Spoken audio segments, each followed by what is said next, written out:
You've travelled far and wide with what you do. So you spoke a lot about being here in Leeds and the people you've had around you, but you took yourself to Thailand to learn your craft, and you lived in conditions which some people probably wouldn't have put up with. What made you do that, and what were your experiences like over there?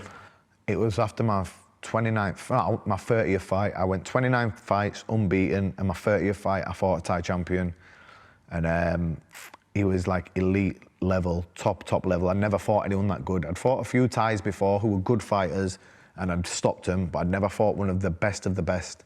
I fought good Europeans and I'd stopped them as well, but like the elite level guys, this was my first time at that level.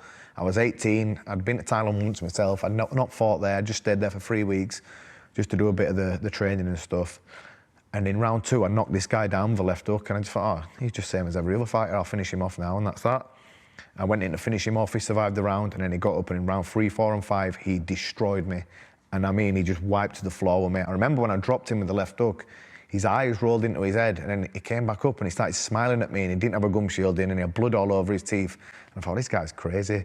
And he absolutely destroyed me, battered me. And I remember after the fight, I was thinking, right, if I want to fight these guys, I need to be able to know how they fight as well as how I fight. And if I can mix both the styles together, then I'm going to be just as dangerous, or if not more dangerous than these guys are. So I just said, I was seeing a girl for the time as well. I've been seeing her for 3 years. I just went home, went, I'm sorry, it's over, I'm off to live in Thailand.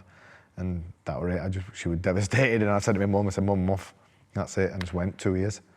So after that fight, did you literally just decide to get up, go? That fight were on the 29th of November, and then I went on the 15th of December, before Christmas. So everyone were mad at me for ruining Christmas, but I said I can't have this in my head over Christmas, because my head is going to go. I need to like go out there and just make sure that, and see if I can live at that level. I don't want to be like the nearly guy. I said I want to get that level, and I want to be the one that is getting in the ring knowing I'm going to win at that level. I don't want to be fighting these guys thinking, oh, am I good enough or not? I want to get in there and know. So I just went out to Thailand, and I learned to fight their way, and I probably had about 15 fights there over the space of 2 years. So I was fighting really regular, and I had some of the best experience in my life, and some at worst. Going over to Thailand, a lot of people struggle to get out of their comfort zone. For me, what I take from that experience that you had there was, obviously you didn't speak the language, it's a foreign country, you went over there on your own, so you're completely in a place which is alien to you. You're stepping outside your comfort zone. Was that something that put you off in the beginning, or how did you deal with that when you got over there? Yeah, but that's how it's got to be. Getting out of your comfort zone is massively important. And again, that comes down to the same thing as obsession. I think you can't just be comfortable in what you're doing, you need to be out of your comfort zone. Like in training, you need to be in 6 to 8 weeks out of your comfort zone. Otherwise, when you fight, it's going to be healthier. So that's what I wanted to do. I wanted to be like, I said before, I didn't want to be like a big fish in a small pond. I wanted to go over there, and I went to a gym called Jitty Gym, and it had a lot of Thai champions in at the time and top level guys. So I wanted to live like they did. I wanted to train how they did.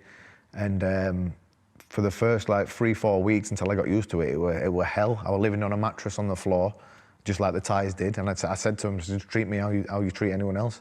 And they did. They had me fighting every 3-4 weeks, which I loved.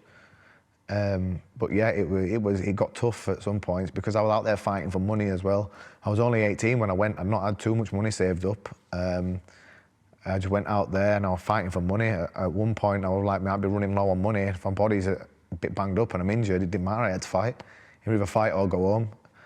So that's what I did. I just used to fight as often as I could, as regular as I could. I worked on the things I want that as good as like clinch work. Like the Thais are masters of it, and the Westerners are okay, but they're not as good as the Thais. I clinched every day with like Thai champions. I made sure again, like there was a Thai trainer there called Rajasak. Training finished at 6 p.m. every night. It was 3 in the afternoon till 6 p.m. I were always there at 6:45, still doing bits of extra work with him, trying to bring myself up, because these guys over in Thailand, they've all been doing it since 6 years old. It's second nature to them. So I'm trying to catch them up. So if that means staying late while everyone else is eating dinner, that's what I'm willing to do. And would you always stay late? Is that something that you kind of, you live your life by? You always put in that extra work? Well, to be honest, in Thailand, I didn't have a choice. They just used to make me do it. Because what happens is as well, don't forget, like there's a big gambling culture in Thailand. So if I had a big fight out there, they were probably going to get some money gambled on it. They were going to be betting. So if they thought I wanted in as top shape as possible, then they wouldn't whip me into shape. And I mean, like, they'd have me up at 6 running, and I'd be the last one out the gym at 6 p.m. at night, and they'd make sure that I were on point. Sounds like a lot of pressure, especially you go there and you're in a gym full of world champions, and then you've got people that are pressuring you to work hard. Maybe there's even some money on you in terms of your performance. How do you deal with that pressure, especially in a foreign country? Well, I didn't help myself, because I was like, well, what we're doing as well is I was betting on myself when I used to fight. Like I say, I was there for money, and I said, right, I'm going to bet on myself. So if I didn't win, I had no money. So I had to win.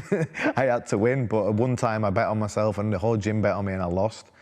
And I'd bet all my rent money on myself and everything, and I lost the fight. And then 3 days later, I banged up badly, and he said, look, you ain't got no money, what are you going to do? I said, I'm going to fight again. So 3 days later, I got flown down to Phuket, one of the islands, and I had to fight again for my rent money.